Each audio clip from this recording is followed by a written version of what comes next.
Bonjour et bienvenue dans cette vidéo où je vais t'expliquer comment tu vas pouvoir remplir un CERFA de manipulation des fluides, très simplement, directement depuis l'application mobile. Donc pour ça il va falloir se connecter sur l'application mobile. Donc si tu ne l'as pas, tu peux la télécharger directement sur App Store ou Play Store selon ton téléphone. Et c'est parti, on va commencer par remplir un CERFA. Donc, une fois que je suis connecté à l'application, donc je vais créer une intervention si elle n'a pas déjà été planifiée depuis la partie web. Donc là, je clique sur le bouton plus en bas à droite, et donc je suis bien dans l'onglet intervention. Donc là, je vais choisir mon type. Donc il faut savoir que les CERFA, une fois qu'on a choisi le métier du froid ou de la climatisation dans les paramètres du logiciel, on va avoir accès au CERFA de manipulation des fluides. Ce CERFA, il est disponible dans plusieurs types d'interventions, notamment dépannage, installation, PV de réception de chantier, entretien de clim, etc., etc. Partout où vous allez, le CERFA n'est pas une fin en soi, c'est juste un rapport que vous devez remplir lorsque vous manipulez des fluides, mais lorsque vous faites un dépannage, il y a aussi tout un tas d'autres informations à remplir, des photos, vous avez peut-être changé des pièces chez votre client, vous allez peut-être pouvoir noter les travaux que vous avez effectués, et en plus de ça, on va vouloir remplir un ou plusieurs CERFA. Donc là, je vais choisir dépannage.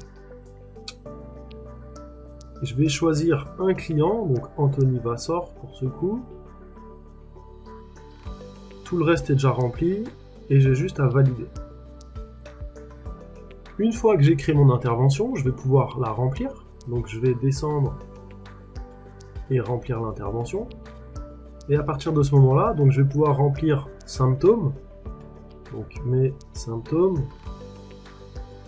Donc il y a des champs qui ne sont pas obligatoires à remplir.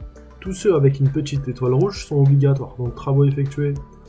Donc là je vais mettre test CERFA. Parce que ce qui nous intéresse ici, c'est de remplir le CERFA.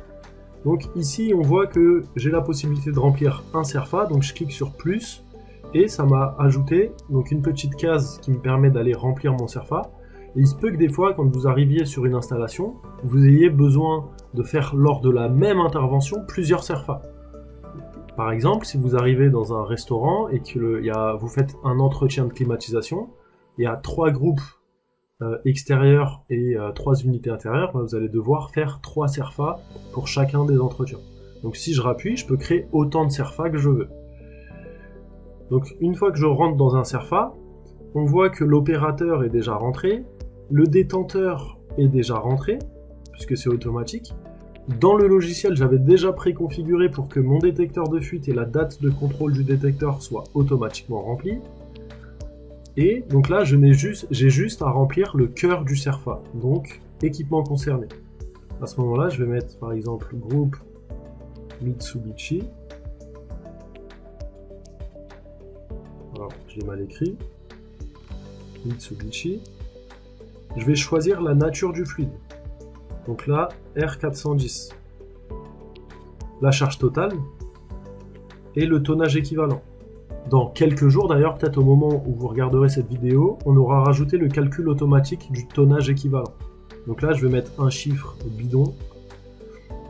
Mais voilà, sachez que c'est quelque chose qui est en cours, donc on va rajouter le calcul automatique.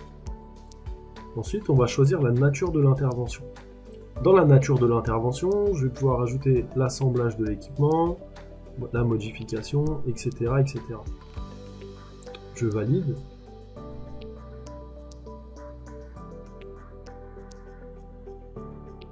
Je vais pouvoir ajouter donc, la présence ou non d'un système de détection de fuite. Je vais rajouter la fréquence minimale. Donc là, on est inférieur à 5 tonnes. Et donc, on va dire qu'on doit faire une visite tous les 12 mois. Bon, vous remplissez ce que vous avez à remplir. Ensuite, on va pouvoir noter est-ce qu'on a constaté des fuites. Donc si je coche, ça m'ouvre la possibilité de remplir les 3 parties où on va pouvoir remplir les fuites qui sont actuellement sur le CERFA. Donc là, on va imaginer qu'il n'y ait pas de fuite. Donc je valide. Donc là, je vais rentrer dans la partie numéro 6, manipulation des fluides. Donc Donc là, quand je vais remplir, on va dire que c'est un dépannage et qu'il manquait de gaz. Donc là, je vais pouvoir rajouter, par exemple, on va dire 1 kg 500 g de fluide vierge. L'identifiant du contenant, donc là, je peux mettre le numéro de ma bouteille. Cocher les cases qui nécessitent d'être cochées. Et je valide. Manipulation des fluides, je l'ai déjà fait. Ensuite, installation de manipulation du déchet. Donc là, j'ai pas besoin puisqu'il n'y a pas de mise en déchetterie. Je peux rajouter une observation. Mon observation. Je valide. Et si je veux, on verra dans une autre vidéo, on va pouvoir rajouter un BSFF. Donc ça, c'est la connexion automatique avec Track Déchets. C'est pas le sujet de cette vidéo. Donc là, je valide. Et donc là, j'ai rempli mon CERFA en quelques secondes. Donc il me reste juste à mettre la date et l'heure de mon intervention. Ça, c'est pour toutes les interventions. Je valide. Et ensuite, je vais signer. Donc le logiciel, l'application enregistre automatiquement votre signature, mais vous êtes quand même obligé de cliquer sur la signature du technicien. Donc là, je signe. Et donc on voit qu'il me demandait les champs signature technicien et heure de début d'intervention. Donc ça, je viens de les remplir et là, je peux valider mon intervention. Donc une fois que j'ai validé, ça mouline parce que c'est en train d'envoyer les informations pour générer les CERFA. Et donc à ce moment-là, je peux les envoyer par mail. Donc là, je retourne à l'accueil et j'ai terminé de remplir mon CERFA. Quand je reviens dans l'historique, là, dans la vue liste, on voit que j'ai un dépannage. Donc c'est notre fameux test qu'on vient de faire. Et ici, je vois que j'ai accès donc à 3 documents. Le premier, c'est le rapport d'intervention, avec les conditions générales de vente. Donc là, on peut voir les symptômes, test CERFA, ne pas prévoir d'intervention et ne pas prévoir de devis. Et donc si je reviens en arrière,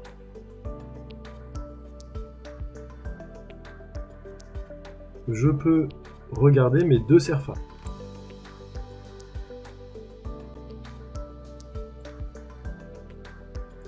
Donc là, on voit que c'est bien la dernière version du CERFA, la 15497 étoile 03. On le voit ici en haut à droite. On voit à gauche qu'il y a une numérotation au niveau des CERFA, donc pas besoin de vous prendre la tête à numéroter tous vos CERFA, il s'incrémente automatiquement. Donc on voit bien que j'ai rajouté groupe Mitsubishi, l'opérateur, le détenteur. Ici, on va retrouver donc l'identification du détecteur manuel de fuite et toutes les cases qu'on a remplies. Donc on voit que le CERFA et on voit ici la signature du technicien. Donc là, j'ai pas fait remplir la signature du client, mais c'était tout aussi simple. Il y avait écrit signature du technicien et juste en dessous signature du client. Et donc si je reviens sur l'application, on voit que j'avais rempli un autre CERFA. Donc là, si je clique dessus,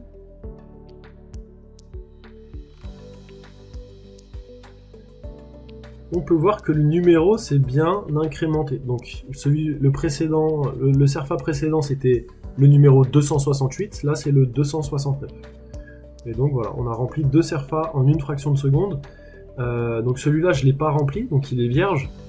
En revanche, on peut créer plusieurs CERFA lors d'une seule intervention, ce qui peut être très pratique. Et on voit bien que on l'a rempli rapidement parce qu'on n'a pas à remplir toutes ces parties qui sont chronophages, donc la partie opérateur, détenteur, le numéro de capacité, le numéro du détecteur manuel de fuite, etc., etc. Voilà, je vous remercie d'avoir regardé cette vidéo. Si vous avez d'autres questions, vous pouvez nous les poser directement dans le chatbot, dans le logiciel, et on répondra très rapidement. Et je vous dis à très vite pour une autre vidéo tutoriel.